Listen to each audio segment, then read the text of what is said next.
सुप्रभात बच्चों। कबीर के दो पद आपने पढ़ लिए हैं। दोनों ही पदों से यहाँ कुछ मिले जुले प्रश्न जो पाठ के अंत में हैं, उन पर थोड़ा सा हम प्रश्नोत्तर विवेचना कर लेते हैं। तो इसमें आप देखते हैं कुल मिलाकर के 8 प्रश्न इसमें हैं।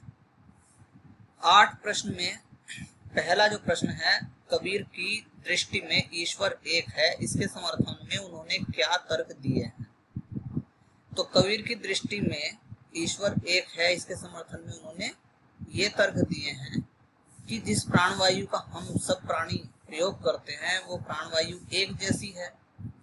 ऐसा तो नहीं है कि हिंदू धर्म के जो मानने वाले हैं वो ऑक्सीजन से काम चलाएंगे सांस लेने में, और मुसलमान धर्म वाले किसी और नाइट्रोजन गैस से काम चलाएंगे, ऐसा नहीं है। तो ये किस चीज का प्रमाण है कि जब हमारे अंदर ईश्वर ने जरूरत एक तरह की डाली है, अलग अलग तरह की जरूरतें नहीं है, तो इससे सिद्ध होता है कि बनाने वाला एक ही रहा होगा। यदि बनाने वाले अलग अलग होते, अल्लाह अलग होता, भगवान अलग होता, गॉड अलग होता, तो हो सकता है कि हमारी जो शरीर रचनाएं थी वो शरीर रचनाएं ही भिन्न भिन्न होती, और शरीर को जिस जिस चीज की आवश्यकता है वो अलग अलग तरह की चीजें होती। पानी भी हम एक जैसा पीते हैं, ठीक है, और प्रकाश भी हम एक ही जैसा ग्रहण करते हैं। यानी ऊर्जा का जो स्रोत है वो हम सबके लिए सूर्य है, उस सूर्य से ही हम सबका जीवन चलता है। तो इससे बड़ा और क्या प्रमाण हो सकता है कि ईश्वर एक है, बनाने वाला एक है। यदि अलग अलग होते तो हमारी जरूरतें भी अलग अलग होती। प्रश्न संख्या 2 है, मानव शरीर का निर्माण किन पंच तत्वों से हुआ है। तो बच्चों इसमें प्रत्यक्ष रूप से उन पंच तत्वों का जिक्र इस कविता में नहीं हुआ, लेकिन आपको मैंने बताया था व्याख्या के समय कि जो हिंदू धर्म शास्त्र हैं उनके अनुसार से जो मानव का या किसी भी प्राणी का या पूरी सृष्टि में जितने भी जीव जंतु हैं उन सब का निर्माण जो होता है वो 5 तत्वों से ही होता है। यानी 5 महाभूत हैं, 5 तत्व हैं, जिनमें पृथ्वी, अग्नि, जल, आकाश और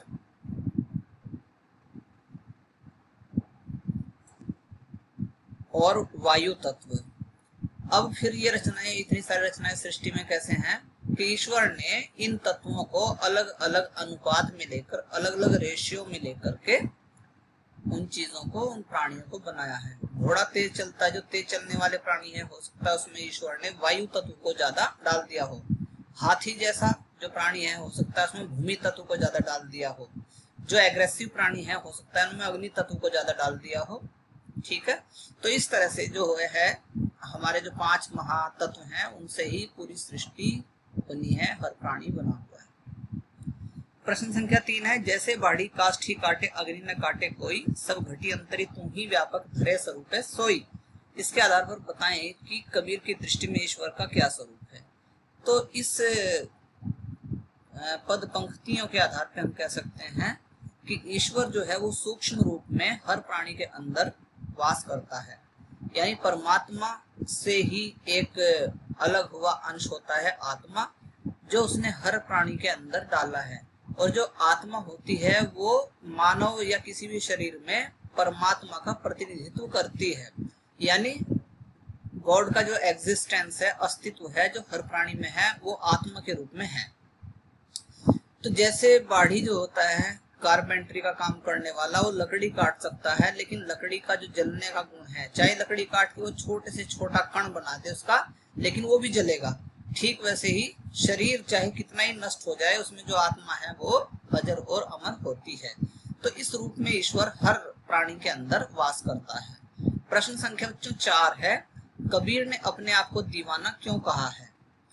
वैसे दीवाना का क्या अर्थ आप लेते हैं?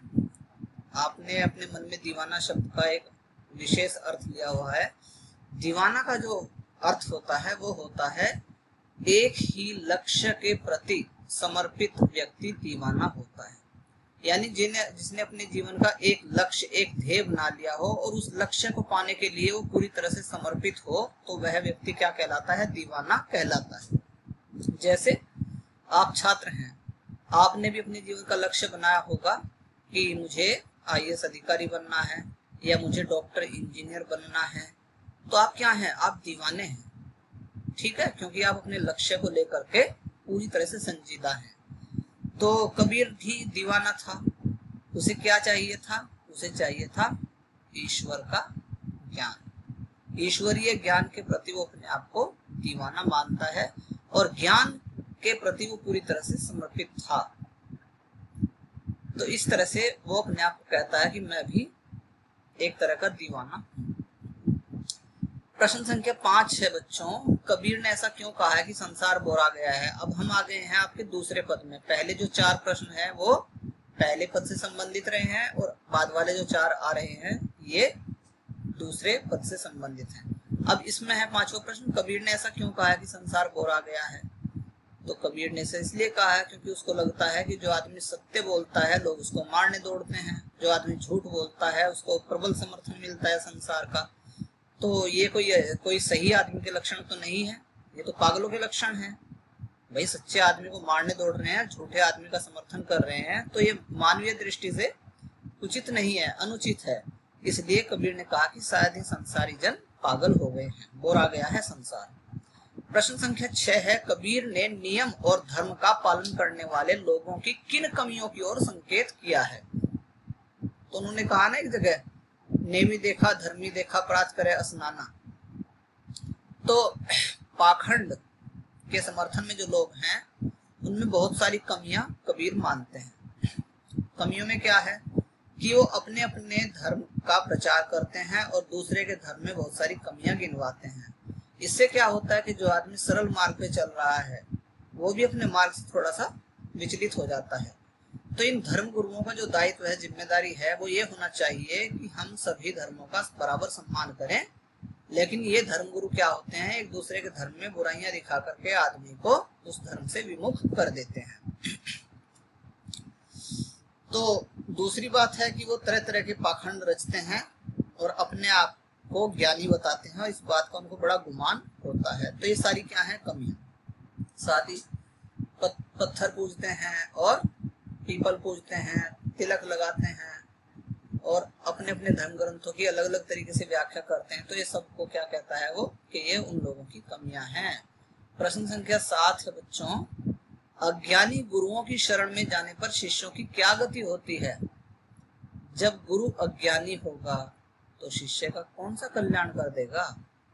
अज्ञानी गुरु अपने शिष्य को अपने जैसा अज्ञान ही दे सकता है, ज्ञान नहीं दे सकता है। और जब अंतकाल आता है तो गुरु के साथ शिष्य भी बूढ़े बूढ़े मतलब डूबने की स्थिति में आ जाते हैं। यानी विनाश काले गुरु और शिष्य उन सबका एक ही हश्र होता है। तो ऐसे गुरुओं की शरण में जाने पर शिष्यों की भी दुर्गति होती है, सुगति नहीं होती।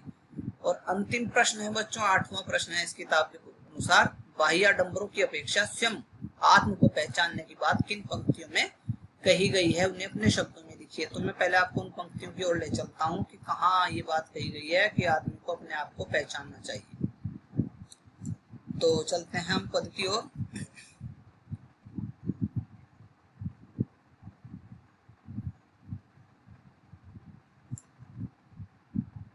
यहाँ है, आत्म मारी पखान ही पूजे उनमें कछु नहीं ज्ञाना। जो आदमी अपनी आत्मा की आवाज को अनसुना करते हैं, पत्थरों को पूजते हैं, उनमें किसी तरह का कोई ज्ञान नहीं है। एक पंक्ति तो ये हो गई, आगे भी है इस तरह की पंक्ति।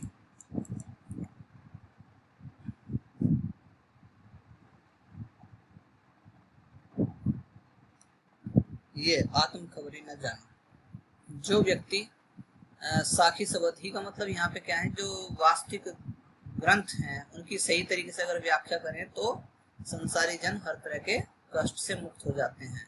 लेकिन उनके दिमाग में जो अलग तरह की व्याख्या लोगों के द्वारा भर दी जाती है, उससे वो आत्म खबरी न जाना, अपनी आत्मा को भी पहचानना भूल जाते हैं। तो बच्चों ये पंक्तियां हैं जो इस ओर संकेत करती हैं कि बाह्याडंबरों की अपेक्षा स्वयं को पहचानना चाहिए। ठीक है, तो इनको आप अपने हिसाब से, जैसा आपको व्याख्या समझा गई है उस हिसाब से आप इनको लिख सकते हैं। तो बच्चों ये पाठ पूरा हो जाता है। बहुत बहुत धन्यवाद। अच्छे से पढ़ाई करना।